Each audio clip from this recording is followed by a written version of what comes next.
For months, Iranians shouted women, life, freedom, and death to the dictator in protests sparked by the death of Mahsa Amini in the custody of Iran's morality police 1 year ago today.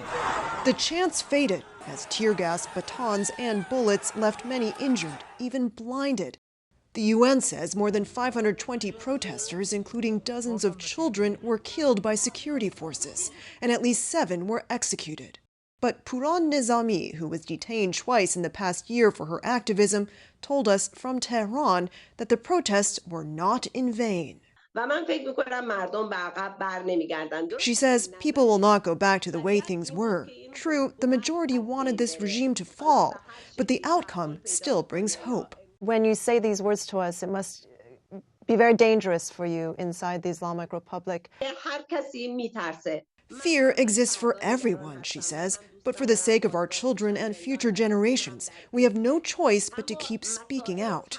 One victory, she says, is that many women are now daring to show their hair in public, flouting an ideological pillar of the Islamic Republic.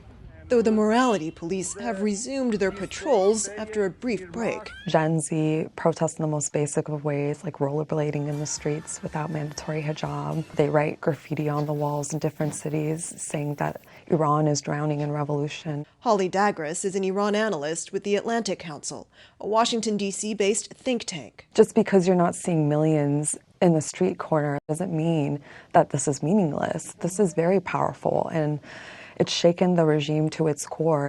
Activists say hundreds of protesters remain behind bars, including outspoken rapper Tumaj Salehi and singer Mehdi Yarahi, who encouraged women to remove their hijab.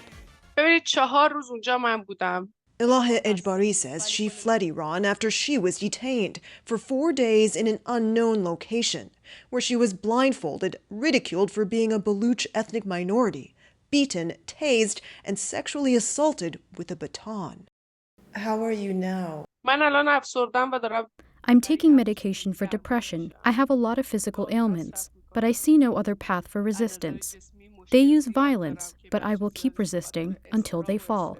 What message do you have for the international community? Nizami wants the world to see people in Iran from a humanitarian standpoint. Don't let our youth be butchered on the streets, she says, just because they're demanding basic rights. For CBS Saturday Morning, Roxana Saberi, Washington.